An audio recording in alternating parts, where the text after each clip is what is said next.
Brought to you by V-Guard. लोकसभेच्या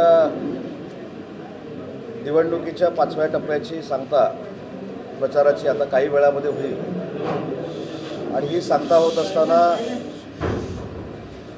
आवर्जून मला काही गोष्टी या ठिकाणी सांगितल्या पाहिजेत की आज महाराष्ट्रातल्या सगळ्याच जागांच्या प्रचाराची सांगता होणार आहे।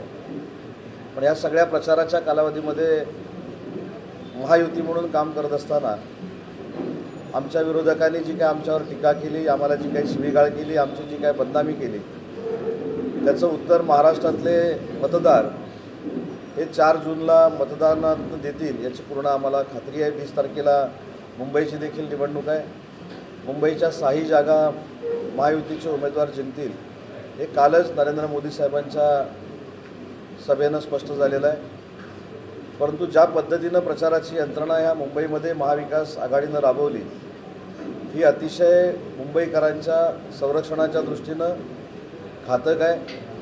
1993 सालामध्ये जे बॉम्बस्फोट झालेले होते त्या बॉम्बस्फोटमधले आरोपी घेऊन प्रचारामध्ये उतरवण्याचं फार मोठा पराक्रम हा महाविकास आघाडीनं आणि विशेषतः उभाठानं केलेला आहे। उज्ज्वल निकम साहेबांसारख्या देशप्रेमी माणसाला बदनाम करण्याचं काम देखील या प्रचाराच्या माध्यमातून महाविकास आघाडीने केलेलं आहे।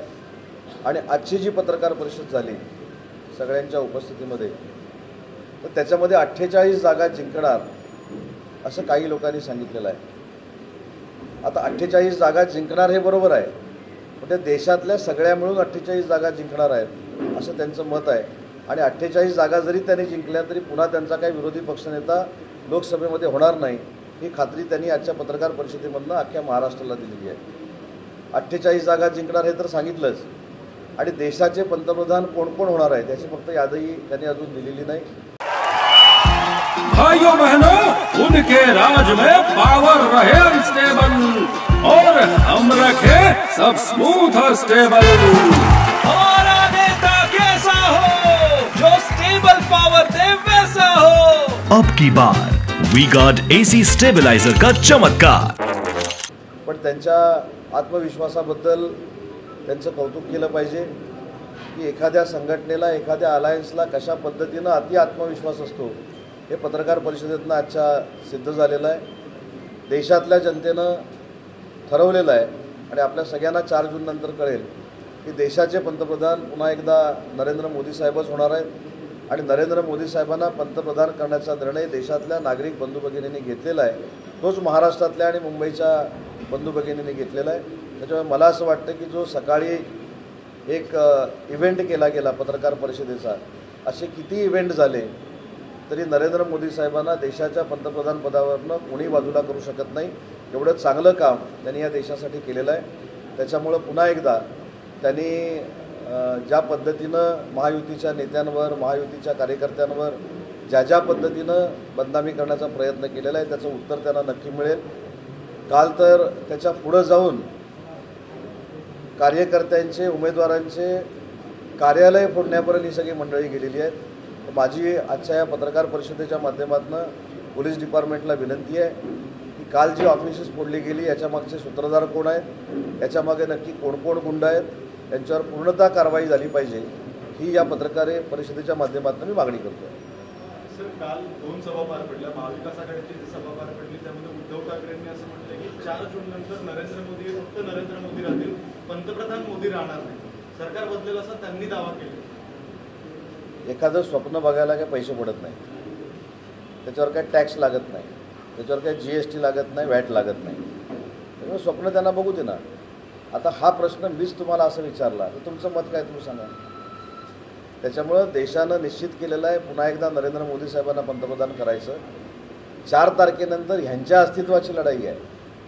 जे शरद पवार साहेबांनी सांगितलं की काही छोटे छोटे पक्ष जे आहेत ते काँग्रेसमध्ये विलीन करावे लागतील, हे स्वतः बारामतीच्या निवडणुकीनंतर 1 तासात शरद पवार साहेबांनी सांगितलेलं आहे। आणि त्यावेळी देखील मी सांगितलं की उभाटाला काय विलीन करण्याची आवश्यकता नाही, ऑलरेडी ती काँग्रेसमध्ये झालेली आहे।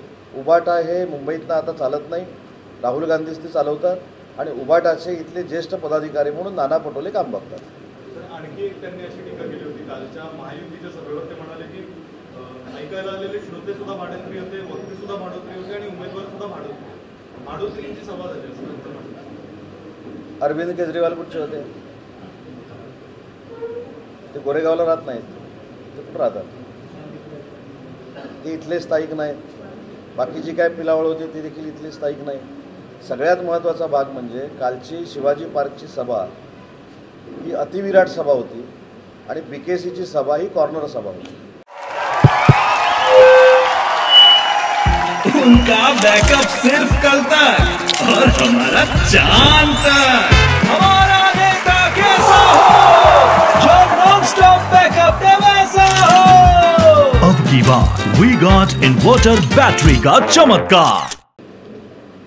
संजय राऊतांनी एक असा आरोप केलाय की पंतप्रधान मोदींचा जो रोड शो झाला त्यासाठी महानगरपालिकेने 3 कोटी रुपये खर्च केले. त्यांच्याकडे रोज सकाळी वेगवेगळे आकडे येतात. परवा ते म्हणाले 800 कोटी, काल ते आले 3 कोटीवर. नाशिकच्या 800 कोटीचा देखील काल मी खुलासा केला आहे. नाशिकच्या 800 कोटीच्या बाबतीतचे TDRच्या संदर्भामध्ये भूसंपादनाच्या बाबतीमध्ये एकनाथ शिंदे साहेबांवर अनाठाई आरोप करण्यात आले. त्याचा कर्ता करविता कोण आहे? तर भूसंपादनामध्ये खैरनार नावाच्या फॅमिलीमध्ये गीते नाव कसं आलं याची पहिली चौकशी झाली पाहिजे. आणि वसंत गीते जे माजी आमदार आहेत, जे उभाटाचे तिथले नेते आहेत, त्यांच्या खात्यावर 1,66,00,000 रुपये गेलेल्याचा धनादेश देखील काल मी पत्रकारांना दाखवलेला आहे. त्याच्यामुळे जे दुसऱ्याची नावं तिसऱ्याच्या फॅमिलीमध्ये इन्क्लूड करून पैसे खातात त्यांनी आम्हाला सल्ला द्यायची आवश्यकता नाही आणि त्यांनी आरोप करण्याची देखील आवश्यकता नाही. जर तुम्ही मगाशी पक्ष विलिनीकरणाबद्दल बोललात म्हणून प्रकाश आंबेडकर असं म्हणाले की उद्या जर राज ठाकरे शिंदेच्या शिवसेनेचे अध्यक्ष झाले तर नवल वाटायला नको. कसं पाहायचं या वक्तव्याकडे? फक्त पाहायचं. आजच्या राजकारणामध्ये किंवा आजच्या निवडणुकीमध्ये काही गोष्टी नुसत्या पाहण्यासारख्याच आहेत, पण ते पाहत आपण 4 तारखेपर्यंत राहू. 4 तारखेनंतर अनेक अजून पाहण्यासारख्या गोष्टी होणार आहेत. आणखी राजकारणामध्ये भूकंप येतील महाराष्ट्रात? नाही, भूकंप कशाला? जे आता कॉर्नर सभेला काल उपस्थित होते त्यातले अनेक लोक तुम्हाला दिल्ली दरबारी नरेंद्र मोदी साहेबांकडे दिसतील. उद्धव ठाकरे म्हणाले की महाराष्ट्र साऊथ फुले आंबेडकरांचं राज्य आहे, मी तिथे मोदी आणि 6 वेळा येऊ देणार नाही. 10 वर्षाचा आपण जर इतिहास बघितला ना, आम्ही ज्यावेळी त्यांच्यासोबत होतो तर 3दा असं सांगण्यात आलं होतं की नरेंद्र मोदी साहेबांबरोबर शहासाहेबांबरोबर आम्ही युती करणार नाही. 5 वर्षात 3दा झाली. त्याच्यामुळे सगळंच काय तुम्ही त्यांच्या मनावर घेऊ नका. अनेक स्थित्यंतर पक्षांमध्ये होतील. 4 तारखेनंतर अजून तर होतील. त्याच्यामुळे जे काल BKCवर प्रचारामध्ये होते ते 4 तारखेनंतर स्वतःचं त्यांचं अस्तित्व ठेवतायत की मोदी साहेबांचं नेतृत्व स्वीकारतायत, हे देखील एक फार मोठं प्रश्नचिन्ह आहे. सर, एक आणखी दावा केजरीवाल यांनी काल बोलताना असं केलं. ते म्हणाले की मला शुगरचा त्रास आहे तरी मला तुरुंगामध्ये इन्सुलिन मिळू दिलं नाही, माझी शुगर 350 पर्यंत पोहोचली. आता नक्की इन्सुलिन दिलं नाही, पण मला असं वाटतं, मी कधी असं गेलेलो नाही, पण मला असं वाटतं की सगळ्या फॅसिलिटी दिल्या जातात आणि अशा पद्धतीची जर एका मोठ्या नेत्यावर कारवाई झाली त्या सगळ्या गोष्टी मिळत असतात. त्याच्यामुळं दिलं नसेल त्याच्यामध्ये लक्ष घातलं पाहिजे, पण मला असं वाटत नाही की अशा पद्धतीनं काम सेंट्रल गव्हर्नमेंट किंवा स्टेट गव्हर्नमेंट करेल. आता प्रचार संपलेली आहे, तुम्हाला काय वाटतं मुंबईमध्ये महायुतीला किती जागा मिळणार आणि राज्यात किती जागा? 20 तारखेला 13 जागांची निवडणूक आहे. मागच्या वेळी 13च्या 13 जागा या महायुतीला मिळालेल्या होत्या. या 13च्या 13 जागा पुन्हा एकदा महायुतीच लढतं आहे. काही ठिकाणी धनुष्यबाणावर लढतं आहे, काही ठिकाणी कमळावर लढतं आहे. म्हणजे 13च्या 13 जागा महायुतीच्या निवडून येतील.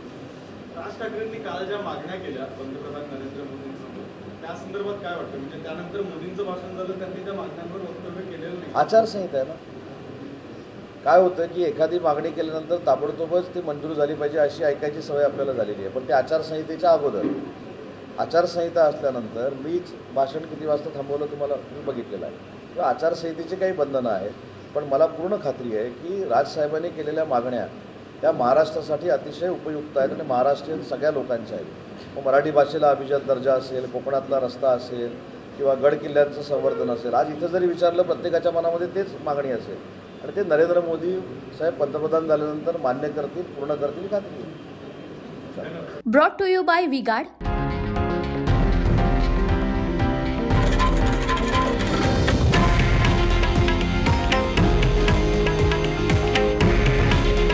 हे आहे देशातील नंबर 1 न्यूज नेटवर्क आणि आपण पाहत आहात TV9 मराठी.